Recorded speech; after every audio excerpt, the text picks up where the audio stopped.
Good morning students. कैसे हैं आप सब? अच्छे। पिछली वीडियो में आपने अपना थर्ड चैप्टर पढ़ा था, कौन सा? हिमालय की बेटियां।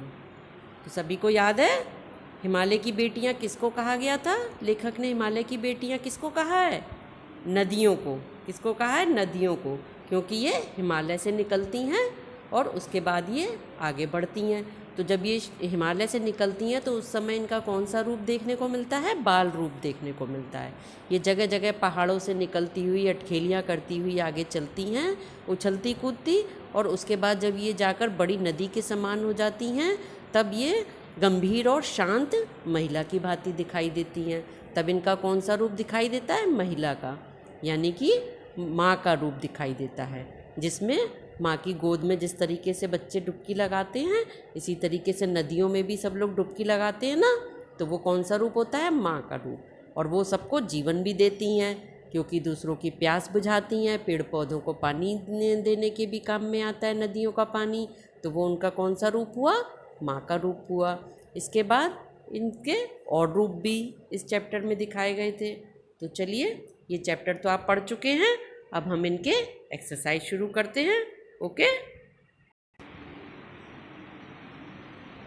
ये देखिए हिमालय है, हिमालय पर्वत से ही निकलती हुई ये नदियाँ दिखाई गई हैं।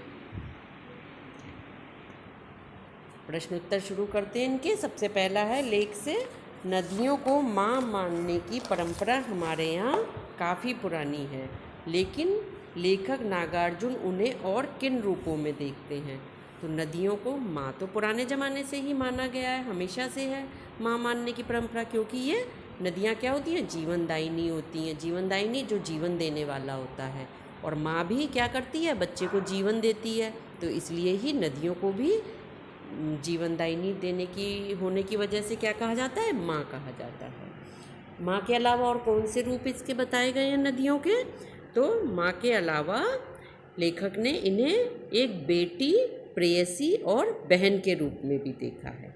तो अभी आपको बताया मैंने, जैसे बेटी किस रूप में? जब वो हिमालय से निकलती हैं तब उनका कौन सा रूप होता है? वह हिमालय की बेटी के रूप में होती हैं, बच्चों के रूप में। उसके बाद जब आगे जाकर वह समुद्र से मिलती हैं तब वो किस रूप में दिखाई देती हैं नदियाँ? प्रेयसी के रूप में।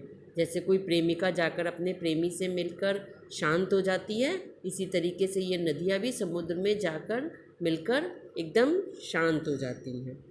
और इसके अलावा इनका कौन सा रूप देखा है इन्होंने? बहन के रूप में। लेखक ने कविता भी लिखी है ना, जय हो सतलज बहन हमारी, लीला अचरज बहन तुम्हारी।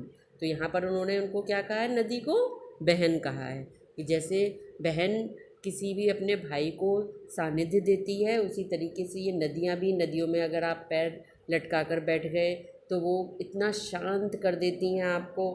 तो उस हिसाब से इनको क्या कहा है लेखक ने? बहन का रूप दिया है। तो नदियों को माँ मानने की परंपरा तो बहुत पुरानी है, लेकिन लेखक नागार्जुन जो हैं उन्होंने इनको बेटी, प्रेयसी और बहन के रूप में भी देखा है। ओके। नेक्स्ट क्वेश्चन है कि सिंधु और ब्रह्मपुत्र की क्या विशेषताएं बताई गई हैं? सिंधु और ब्रह्मपुत्र नदी हैं, उनकी क्या क्या विशेषताएं बताई हैं, मैं आपको बता रही हूँ।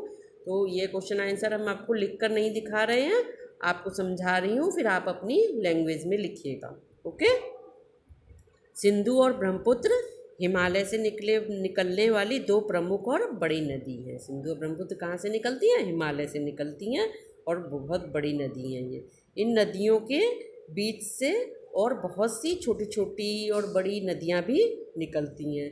ये नदियाँ दयालु हिमालय के पिघले हुए दिल की एक एक बूंद इकट्ठा होकर ये नदी बनी है। क्या कहा जाता है? कि जो दयालु हिमालय है उसके पिघले दिल की एक एक बूंद, पिघले दिल की एक बूंद, क्योंकि हिमालय पर जो बर्फ़ जम जाती है वही बर्फ़ पिघल पिघल कर जाकर ये नदियों के रूप में मिल जाती है। तो ये नदियाँ किससे बनी हैं? हिमालय पर जमी बर्फ़ की एक एक बूंद से। इसलिए कहा जाता है कि पिघले दिल की एक एक बूंद इकट्ठा होकर ये नदी बनी है। ये नदियाँ बहुत सुंदर भी हैं और लुभावनी भी हैं। तो सिंधु और ब्रह्मपुत्र की क्या विशेषताएं हुई? कि सुंदर हैं, लुभावनी हैं, और हिमालय के पिघले हुए दिल की एक एक बूंद से इकट्ठा होकर ये नदी बनी है। और इन नदियों से बहुत सी अन्य छोटी बड़ी नदियाँ भी निकलती हैं। ओके। नेक्स्ट है क्वेश्चन, काका कालेलकर ने नदियों को लोक माता क्यों कहा है? काका कालेलकर जो थे उन्होंने नदियों को कहा था लोक माता।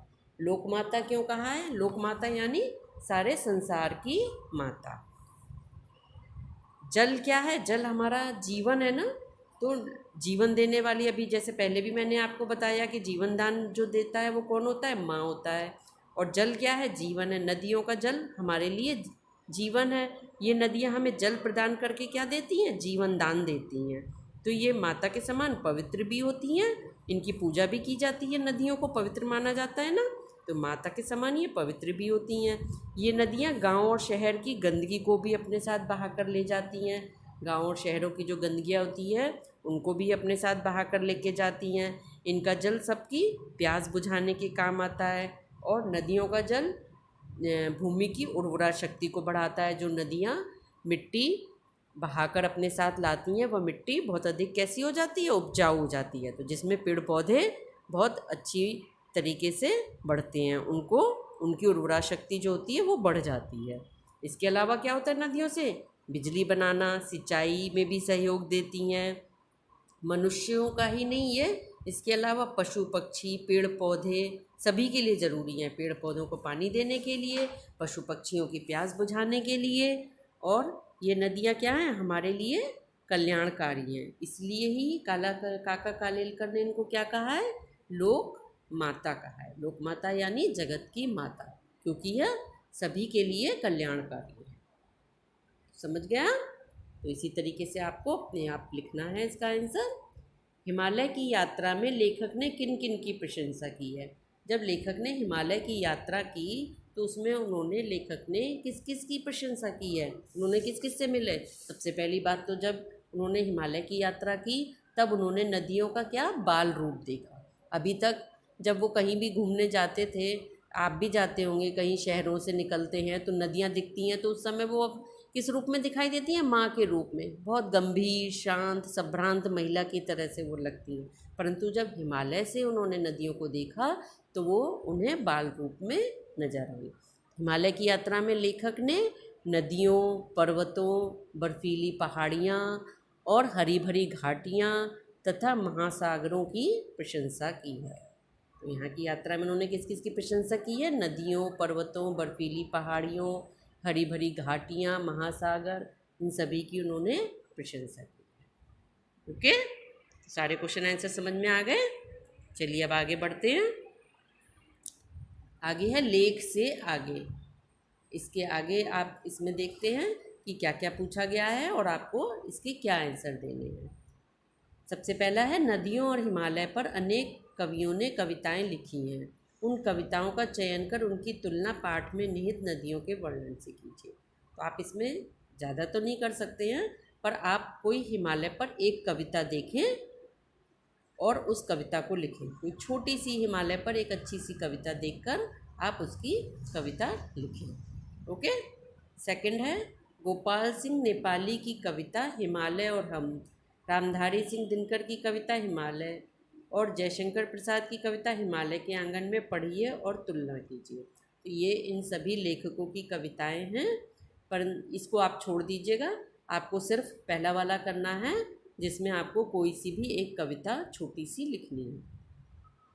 थर्ड, यह लेख 1947 में लिखा गया था। जो आपने हिमालय की बेटियां लेख पढ़ा वो कब लिखा गया था? 1947 में। तब से हिमालय से निकलने वाली नदियों में क्या क्या बदलाव आए? 1947 से लेकर अब तक में हिमालय से निकलने वाली नदियों में क्या क्या बदलाव आ गए हैं, तो उसके बारे में आपको लिखना है। तो इसका आंसर क्या हो सकता है कि 1947 के बाद से नदियाँ उसी प्रकार हिमालय से बह रही हैं, लेकिन अब क्या है कि अब हिमालय से निकलने वाली नदियाँ प्रदूषण का शिकार हो चुकी हैं। पहले इतना प्रदूषण नहीं था, परंतु अब नदियों में प्रदूषण बहुत अधिक बढ़ चुका है। किस वजह से? जनसंख्या वृद्धि की वजह से। 1947 के बाद से जनसंख्या में भी बहुत अधिक वृद्धि हुई। जब लोग अधिक होंगे तो क्या होगा? गंदगी करने वाले लोग अधिक होंगे, गंदगी अधिक होगी, नदियाँ भी प्रदूषित होंगी। औद्योगिक विकास, उद्योगों का विकास हुआ है, तो चूँकि उद्योगों के विकास होने से कारखानों से निकलने वाली गंदगी क्या होती है? सब जाकर नदियों में मिल जाती है इससे नदियाँ प्रदूषित हो जाती हैं। मानवीय उपेक्षा से भी नदियाँ प्रदूषण का शिकार हुई हैं। क्यों? मानवीय उपेक्षा मतलब हम लोगों का ध्यान न देना। हम लोग उपेक्षा करते ना नदियों की, कोई बात नहीं है, कोई भी गंदगी है लिया नदियों में बहा दिया। बहुत से लोग अपने घरों की फूल माला और भी सामग्री होती है उसको लेकर नदियों में बहा देते हैं। गांव के लोग जानवरों को नहलाने का काम नदियों में करते हैं, जिससे कि वो गंदगी किस में मिल जाती है? नदियों में मिल जाती है और नदी का जल प्रदूषित हो जाता है। बहुत सी पॉलीथीन्स, ये भी सब सामान क्या होता है, नदियों में फेंक दिया जाता है और नदियाँ प्रदूषित होती हैं। हर जगह की गंदगी नदियों में जाकर मिल जाती है, तो इससे नदियाँ अब प्रदूषित हो गई हैं। बहुत जगह जगह बांध भी बहुत अधिक मात्रा में बन गए हैं। बांध बनने से नदियों के प्रवाह में कमी आई है, क्योंकि नदियों के जल को रोककर बांध बनाया जाता है और उससे बिजली बनाई जाती है, या घूमने के स्थान बनाए जाते हैं, तो इससे नदियों के प्रवाह में कमी आई है। तो क्या क्या हुआ है? एक तो नदियाँ प्रदूषित हुई हैं 1947 के बाद से, और प्रदूषण का कारण क्या है? जनसंख्या वृद्धि, औद्योगिक विकास, मानवीय उपेक्षा आदि, और बांध बनने के कारण नदियों के प्रवाह में कमी आई है।